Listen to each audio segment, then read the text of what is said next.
माझे नाव श्रावणी प्रशांत जे मी आज तुम्हाला बोधकथा सांगणार आहे. बोधकथेचे नाव आहे ससा आणि कोल्हीणबाई. एका रानात एक कोल्हीणबाई राहायच्या. मोठा आळाबार, मोठा जहाज, एक त्याच्याच बाजूने एक छोटासा बिळात ससा राहायचा. दोघांची मैत्री जमली. एकदा सशानं खमंग रव्याची खीर करून खाल्ली. सशाला खूपच आवडली. परत परत खावंस वाटली. कोल्हीणबाईंनी आणि सशाने खीर करायचे ठरवले. कोल्हीणबाई म्हणाल्या, खीर करायला दूध हवं, रवा हवा, गुळ हवं, हे सगळं आणणार कोण? तुला खायची आहे ना खीर? आण मग सगळं. ससा बिचारा टुणूक टुणूक होड्या मारत गेला वाण्याकडे आणि त्याच्या गोड आवाजात म्हणाला, वाणे दादा, मला जरा रवा द्या ना हो, मला खीर करायची आहे. वाण्याने त्याचा आवाज खूप आवडला. वाण्याने विचारले, ए ससुल्या, काय करशील रे रव्याचं? ससा म्हणाला, मी खीर करणार. आणि वाण्याने त्याला रवा दिला. आता ससा गेला गुळाळवाळाकडे.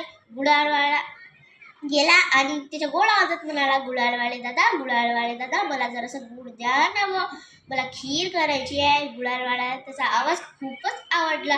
त्याने त्याला पिवळा धमक गुळ दिला आणि तो गेला दूधवाल्याकडे आणि त्याच्या गोड आवाजात म्हणाला, दुधावाले दादा, मला जरासं दूध द्या ना व, मला खीर करायची आहे. दुधावाल्याने त्याचा आवाज खूप आवडला. त्याने सगळं सामान घेऊन पातळ स्वच्छ पुसून करून सगळं 3 दगडाची चूल मारून वाढलेली लाकडं आणली आणि सगळं तयारी झाल्यावर आल्या कोल्हीणबाई आणि म्हणाले, झाली का तयारी? तुला येणार का खीर करायला? उगीच लुडबुक करू नको, हट बाजूला, मी करते खीर. आणि कोल्हीणबाईने खूप मस्त खीर केली. खमंग खिरीचा वास सुटला होता. सशाला भूक तर खूप लागली होती, पण कोल्हीणबाईला एकटीच खीर खायची होती. कोल्हीणबाई म्हणाल्या, खीर वाळायला पानं हवी.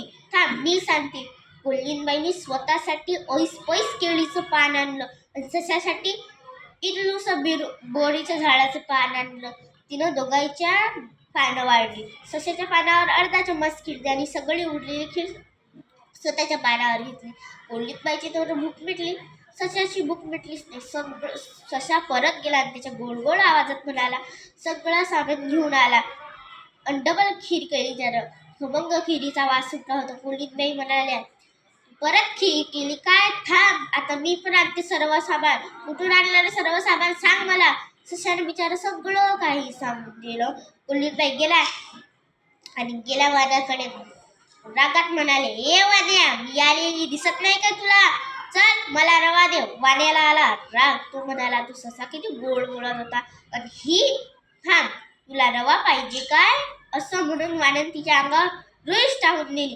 कोल्हीणबाई अच्छी करत तिथून रुई झटकून पळाल्या आणि ते गेला गुळाळवाळाकडे आणि एकदम जोरात ओरडल्या, ए गुळाळवाल्या, मी आलेली दिसत नाही का तुला? चल, मला गुळ दे. त्या ससाला कसा दिला गुळ? चल, मलाही दे. गुळाळवाळ्याला आला राग. त्यानं कांतीच्या हातावर गरम गरम गुळ ठेवला. कोल्हीणबाई पळाल्या, भाजली ग असं म्हणत पळाल्या. ते गेल्या दुधावाल्याकडे. त्या आधीच रागात होत्या. ओरडल्यास, ए दुधावाल्या, ते सशाला कसं दिलं दूध? चल, मलाही दे आता दूध.